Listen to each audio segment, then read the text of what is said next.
Hi guys, எல்லோரும் எப்படி இருக்கீங்க? வாங்க ரோட்டு கடை காளான் மசாலா செய்யலாம். எப்படி செய்யறதுன்னு பார்க்கலாமா? வாங்க.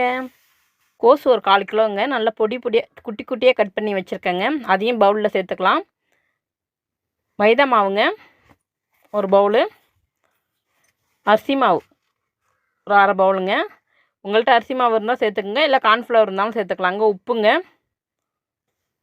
கார மிளகாய்த்தூள், கரம் மசாலா, இஞ்சி பூண்டு பேஸ்ட் எல்லாத்தையும் நல்லா கை வச்சு நல்லா பிசைஞ்சிக்குங்க. ஃபஸ்ட்டு தண்ணி இல்லாமல், அதுக்கப்புறம் தண்ணி ஊற்றி பிசைஞ்சிக்கலாங்க.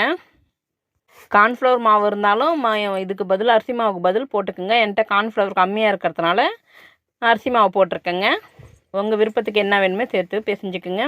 தண்ணி தெளித்து இந்தமாரி பிசைஞ்சி பகடா போட்டு எடுக்கிற அளவு நம்ம மாவு பிசைஞ்சிக்குங்க. அடுப்பு பற்ற வச்சு வானல் வச்சு எண்ணெய் சேர்த்துக்கலாங்க. அதை பொரித்து எடுக்கிறதுக்கு நல்லா எண்ணெய் காஞ்சவொடனே போடுங்க. இந்தமாரி பகடா மாதிரி கொஞ்சம் கொஞ்சமாக சின்ன சின்னதாக போட்டு பொரித்து எடுத்துக்கலாங்க. இருக்கிறது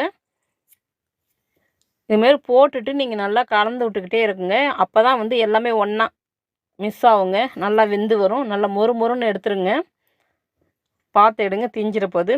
இந்தமாரி இருக்கிறது எல்லாத்தையுமே இந்தமாரி போட்டு எடுத்துக்கலாங்க. அது சும்மா எடுத்து சாப்பிட்டாலே உங்களுக்கு பகடா டேஸ்ட் இருக்குங்க. அதுமாரி கொஞ்சம் நீங்கள் சாப்பிட்டுக்கலாங்க. எடுத்து அது தனியாக எடுத்து வச்சுட்டு நல்லா குட்டி குட்டியாக கொஞ்சம் பிச்சு வச்சுக்குங்க. நம்ம இன்னொரு கடாய் வச்சுக்கலாங்க. எண்ணெய் ஊற்றிக்கலாம். ஆனியன் சேர்த்துருக்கேங்க. ஒரு ஆனியன் நல்லா பொடியாக கட் பண்ணி அதையும் நல்லா சேர்த்து நல்லா மிக்ஸ் பண்ணி விடுங்க. டொமேட்டோ சாஸ் எடுத்துருக்கேங்க. உங்கள்கிட்ட இருந்தால் சேர்த்துக்குங்க, இல்லாட்டி தக்காளி பழத்தை அரைச்சிக்குங்க. மிக்சியில் போட்டு அரைக்கும் போது ஒன்று சால்ட்டும் சர்க்கரையும் சேர்த்து அரைச்சிக்குங்க. டொமேட்டோ சாஸ் மாதிரி ஆகிடுங்க. அதுதாங்க ருசி கொடுக்குமே.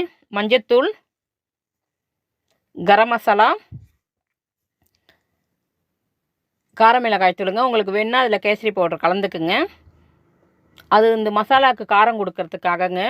நல்லா சூப்பராக இருக்குங்க. அதுமாரி செஞ்சு சாப்பிட்டு பாருங்கள் வீட்டிலையே. சால்ட்டு சேர்த்துக்குங்க. எல்லாத்தையும் நல்லா மிக்ஸ் பண்ணிவிடுங்க.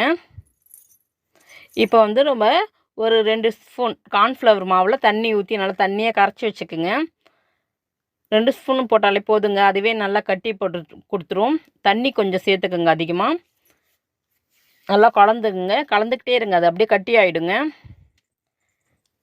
இந்த டைமில் அந்த நம்ம போட்டுடலாம். அந்த பகடாவைங்க குட்டி குட்டியாக கட் பண்ணி வச்சு போட்டுக்குங்க. காளான் மசாலாலாம் காளான் தேவைப்படாதுங்க. காளான் போட்டு தான் காளான் மசாலா செய்கிறாங்கன்னு இல்லைங்க. ரோட்டு கடைங்களில் தான் கோஸ் வச்சு தாங்க காளான் மசாலா செய்கிறாங்க. நீங்களும் செஞ்சு சாப்பிட்டு பாருங்கள். அப்படியே ரோட்டு கடை காளான் டேஸ்ட் அப்படியே இருக்குங்க. அந்த ருசியும் இருக்குங்க. நம்மளே